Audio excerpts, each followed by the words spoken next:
Kalau dulu sebelum adanya Undang-Undang Cipta Kerja, penghitungan upah minimum itu tahun depan kenaikannya adalah pertumbuhan ekonomi ditambah dengan inflasi.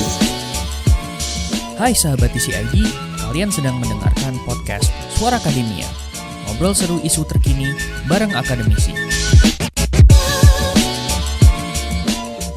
26 hari menuju tahun 2023, pemerintah Indonesia sudah mengumumkan ada kenaikan upah minimum, ya, dan ini bisa dibilang sih memunculkan lumayan polemik gitu. Pemerintah mengumumkan adanya kenaikan 10% maksimal untuk upah minimum di tahun 2023 dan penerapannya masing-masing provinsi, masing-masing daerah itu menaikkan dengan angka yang sesuai dengan kemampuan daerahnya gitu. Kita bakal kulik gitu ya, gimana soal kenaikan upah minimum buat tahun depan, Sobat Isi ID. Dan di Suara Akademia kali ini, kita bakal ngobrol bersama Mas Bima Yudhistira, Direktur dari Selyos gitu. Mas Bima, apa kabar Mas? Kabar baik, Mas. Pertanyaan pertama nih mungkin Mas Bima, sebelum kita ngebahas soal kenaikan upah minimum gitu ya. Sebenarnya kalau misalnya kita ngomongin soal cara menghitung upah minimum gitu, yang jadi pertimbangan sama pemerintah itu apa aja sih, Mas? Kalau dilihat dari aturan, upah minimum tahun ini konteksnya ya, itu diatur dengan rumusan inflasi ditambah pertumbuhan ekonomi dikali dengan beberapa faktor produktivitas. Gampangnya, kalau dulu sebelum adanya Undang-Undang Cipta Kerja, penghitungan upah minimum itu tahun depan kenaikannya adalah pertumbuhan ekonomi ditambah dengan inflasi. Kalau sekarang variabelnya jadi ada produktivitas. Nah, produktivitas ini kan banyak tuh variabel di dalamnya, kayak berapa tenaga kerja yang produktif, kemudian juga dari sisi produktivitas di tiap daerah. Jadi itu nanti digabungkan semua jadi formulasi kenaikan upah minimum. Makanya upah minimum naiknya cuma maksimum 10%. Oke. Karena variabelnya jadi lebih kompleks. Iya, jadi ngitungnya nggak sesimpel dulu, basically Mas Bima ya. Betul. Sekarang lebih rumit. Oke, tapi jadi lumayan banyak perdebatan nih, karena kalau kita ngelihat angka 10% ini diprotes sama beberapa kalangan nih Mas Bima. What's on your mind nih ketika akhirnya pemerintah ngumumin kayak, oke, upah minimum tahun depan naiknya maksimal 10% nih, yang penerapannya beda-beda ya gitu. Ini paling aneh sih sekarang ini dari penetapan upah minimum. Karena biasanya tuh upah minimum kenaikannya terlalu kecil, diprotes sama teman-teman pekerja. Yes. Kenaikannya tinggi, diprotes sama pengusaha. Nah, baru kali ini digugat dua-duanya. Yeah. Jadi dari pengusaha nggak happy, dari pekerja juga nggak happy, karena dianggap kenaikannya belum ideal. Problemnya adalah, mau naik berapapun, satu, rumusannya itu nggak boleh lebih kecil dari inflasi. Okay. Karena dalam ekonomi, kalau kenaikannya lebih tinggi daripada inflasi, maka akan ada daya beli tambahan. Sehingga si pekerja itu diasumsikan langsung membelanjakan uangnya bisa muter ke ekonomi. Tapi kalau kenaikannya kayak 2022 nih contohnya, 2022 itu rata-rata naiknya kan cuma 1%. Akibatnya inflasinya tembus 6%, itu langsung daya beli masyarakatnya rendah sekali, padahal sekarang sedang butuh konsumsi rumah tangga lebih tinggi. Yes. Itu sih yang jadi problem nih, karena ganti-ganti terus nih aturan pengupahan, dan harusnya bisa diselesaikan ke Dewan Pengupahan. Jadi nggak perlu kemudian jadi polemik kayak sekarang. Jadi kan polemiknya jadi lumayan banyak ya Mas ya. Coba kita lihat dari sisi pengusaha dulu deh nih. Apindo juga protes gitu. Kalau ini kenaikannya sepertinya tidak terlalu melihat tidak terlalu melihat mereka sebagai pengusaha dan sebagai pemberi upah gitu. Actually sebenarnya pengusaha ini kenapa protes gitu sih Mas, sampai akhirnya Apindo ngeluarin komentar ini gitu? Pengusaha itu kan banyak jenisnya. Ada pengusaha padat karya yang mungkin sekarang ini kondisinya dia berorientasi ekspor dan ada tekanan di luar negeri karena ancaman resesi. Mereka nggak sanggup untuk memberikan gaji sesuai dengan upah minimum. Tapi ada juga pengusaha-pengusaha yang pertumbuhannya tinggi sekali. Bahkan dia dapat stimulus pemerintah, pertumbuhannya tinggi, dan ini kan artinya dia bisa naik upah minimumnya lebih dari ketentuan pemerintah. Nggak perlu dibatasin 10% tadi. Problemnya di mana? Kita sudah nggak punya lagi upah minimum sektoral. Itu Oke. masalahnya. Jadi semua itu dikategorikan sama rata. Sehingga yang terjadi kalau sama rata, ada yang protes pasti, terutama pengusaha yang merasa akan sulit untuk meringankan beban perusahaan dengan membayar upah minimum sesuai dengan ketentuan pemerintah. Yang missing di sini adalah harusnya pemerintah itu punya upah minimum sektoral. Kalau dilihat dulu ya, sebelum adanya Undang-Undang Cipta Kerja Permenaker yang sekarang, itu ada bagusnya upah buruh harian untuk tukang bangunan itu ada. Kemudian upah untuk sektoral industri itu dibedakan. Yang sektor industrinya bagus sebelum pandemi tumbuh tinggi kayak kendaraan bermotor, itu upahnya paling tinggi itu biasanya. Sementara yang sektor yang tekstil pakaian jadi, ya itu tertentukan dengan tadi kapasitas dan kemampuan pengusaha, upahnya nggak terlalu naik signifikan misalnya. Tapi dengan sektoral tadi jadi lebih fair, nah itu dihapus semua. Sekarang akhirnya jadi beda-beda ini. Jadi pengusaha akhirnya kan keberatan karena ini kalau antara upah minimum dengan serapan tenaga kerja dari perspektif pengusaha, berarti salah satu harus dikorbankan.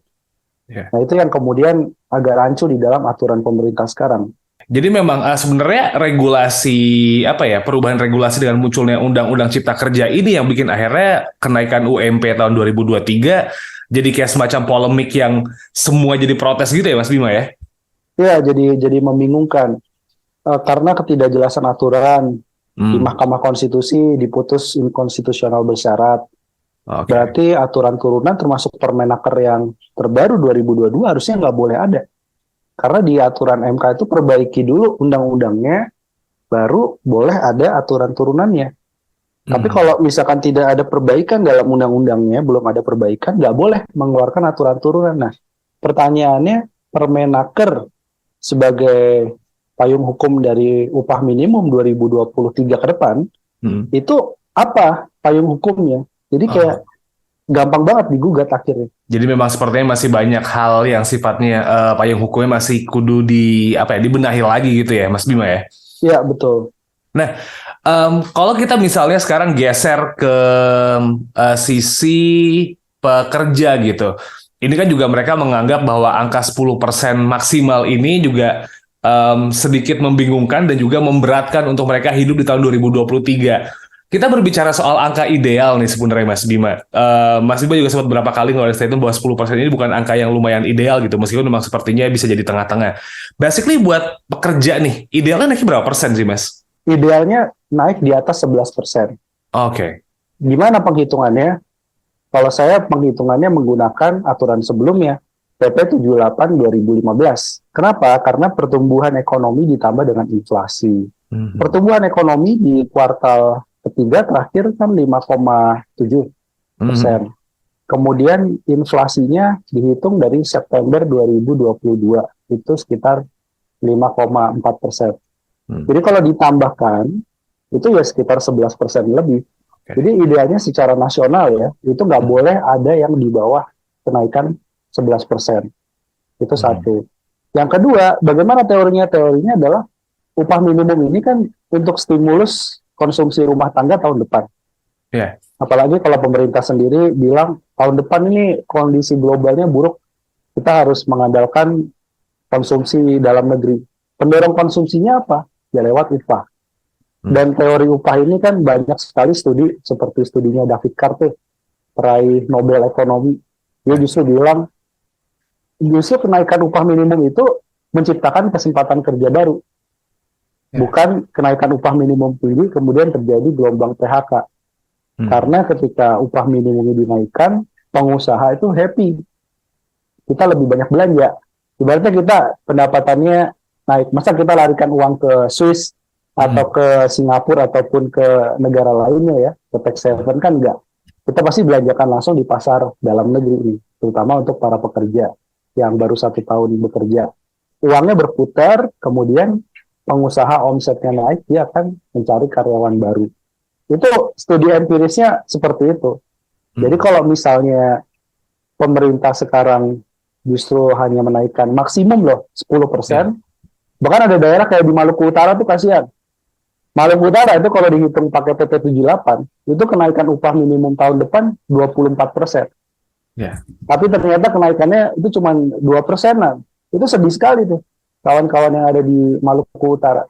Jadi gap antara aturan upah minimum itu ternyata menghasilkan disparitas kenaikan upah yang nggak adil. Jadi akhirnya kalau misalnya kita ngelihat soal kenaikan upah minimum yang maksimal 10% dan akhirnya masing-masing daerah ini tuh berbeda-beda gitu ya. Bahkan kalau misalnya kita ngelihat upah minimum yang sering disebut sama banyak orang upah minimum Jogja yang nggak berasa itu, it means perlu apa ya Mas ya? Perlu ada hal yang harus diperhatiin sama penerima upah dong, karena seharusnya upahnya yang naik tuh jauh lebih gede ya Mas ya? Iya kayak Yogyakarta misalnya. Kenapa sih ketimpangan di Yogyakarta tinggi banget? Salah satu yang tertinggi di Indonesia. Itu karena masalah upah juga. Oke. Antara pendatang versus warga Jogja sendiri yang upahnya sekarang kisaran 2 juta ya. 2 juta bahkan sebagian ada 2 juta kurang tuh per bulannya. Jadi gap upah ini menghasilkan ketimpangan juga di banyak daerah. Karena apa? Karena si pekerja tidak menikmati jadinya pertumbuhan ekonomi di daerah itu. Mau daerahnya rame, mau daerahnya tumbuh tinggi tadi, itu ternyata tidak tercermin dari upah mereka yang naik. Itu yang kasihan tuh. Akhirnya daerah-daerah yang timpang antara upahnya dengan pertumbuhan yang dihasilkan, dengan inflasi juga yang tinggi, maka daerah-daerah tadi sebenarnya hanya mempertajam tingkat ketimpangan antara si kaya dan si miskin. Iya, there's a gap. Artinya kalau misalnya kita ngelihat dari peraturan yang sekarang atau mungkin yang kemarin-kemarin ya Mas ya, karena akhirnya UMP, UMK atau mungkin tersebut UMR-nya nggak keserap dan akhirnya nggak bisa muter lagi duitnya, kurang lebih kayak gitu. Tapi nih Mas Bima, lumayan menarik nih, karena nggak cuma pegawai aja, tapi juga Apindo itu bahkan sempat ngeluarin statement bahwa dengan kenaikan UMP yang tidak, kebijakan UMP yang naik tahun depan itu, ada munculnya kekhawatiran ketidakpercayaan dari investor nih Mas. Nah ini gimana nih pengusaha ngeresponnya? Ini cuma kekhawatiran yang sebenarnya nggak perlu ditakutin kah? Atau memang mungkin terjadi nih Mas? Ya memang harus ditakuti. Kalau melihat itu, yang penting formulasi upah minimum itu konsisten. Nah ini dengan adanya regulasi-regulasi yang baru sekarang, itu justru jadi akar masalah sebenarnya dari pengupahan yang nggak selesai. Bukannya tambah selesai, justru tambah masalah baru. Contohnya, di World Economic Forum, itu kan dulu bikin yang namanya Global Competitiveness Index atau indeks daya saing. Di list tuh masalah apa sih yang bikin investor, pengusaha malas berbisnis di Indonesia.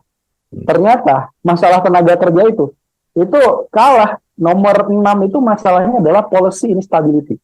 Atau masalah ketidakpastian kebijakan. Nomor 1 tentu masalahnya korupsi ya.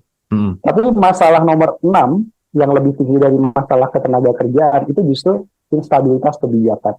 Gampangnya, kalau saya mau bikin pabrik, kemudian pabrik itu prosesnya bisa 15 tahun ke depan, dari komitmen investasi sampai investasinya, sementara saya udah coret-coret tuh di bisnis plan ya, atau rencana bisnis.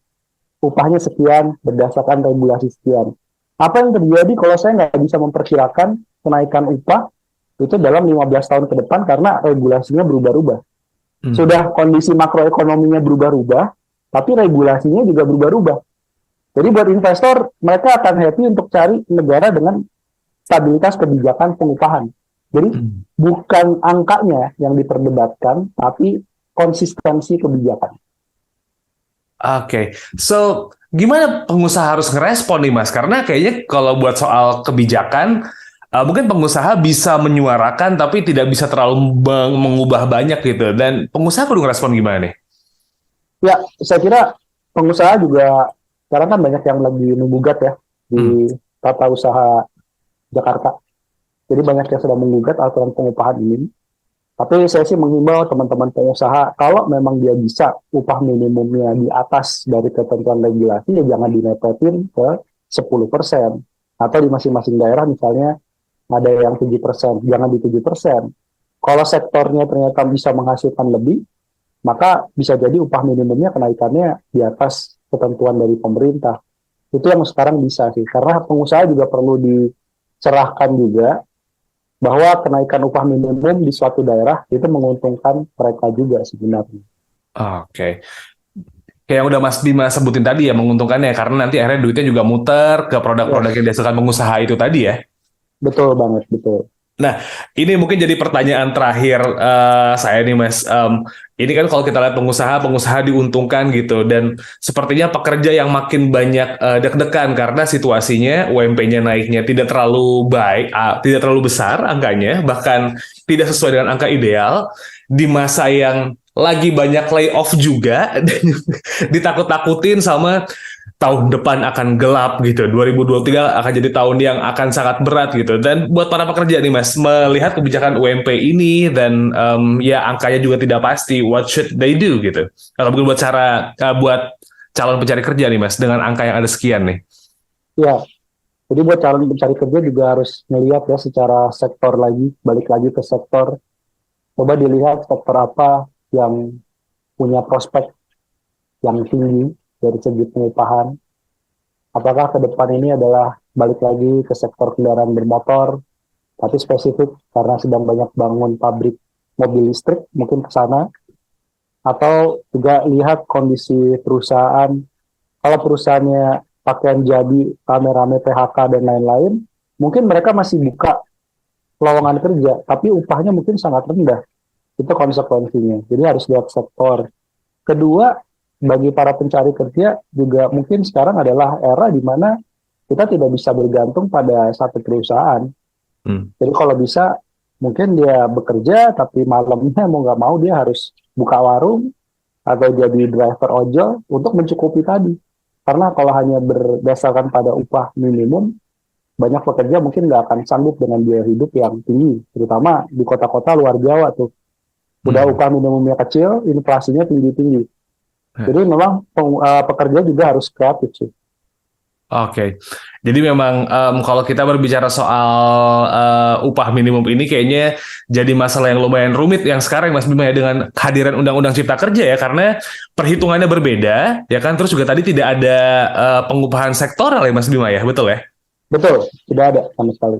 Oke, jadi semua pekerja dianggap sama, jadi mentok naiknya 10% maksimal. Itu jadi tanda apa ya? Ya. Jadi tanda yang harus ditanda petikin gitu, maksimal 10%, bukan naik 10%, tapi maksimal 10%, karena ada yang naikin 6%, 7%, kurang lebih gitu ya.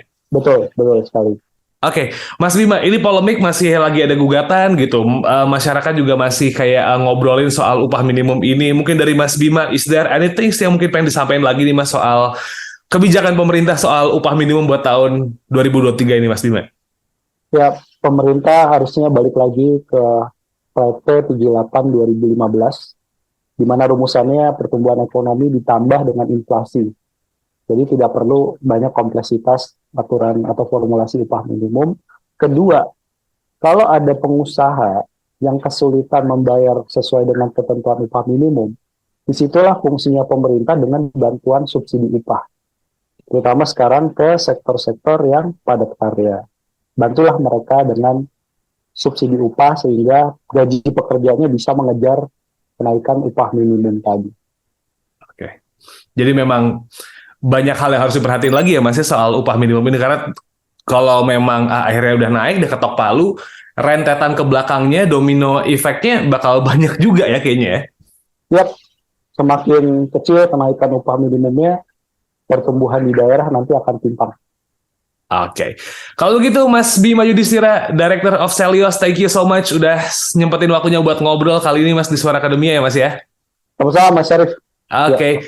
Kalau Sobat Isi ID pengen tahu banyak banget mungkin update dari teman-teman Celios gitu, mereka lagi ngelakuin apa gitu kan, atau apa yang mereka habis temuin dari studi-studinya mereka, bisa langsung aja cek Celios_ID. Betul Mas Bima ya Instagramnya ya? Betul.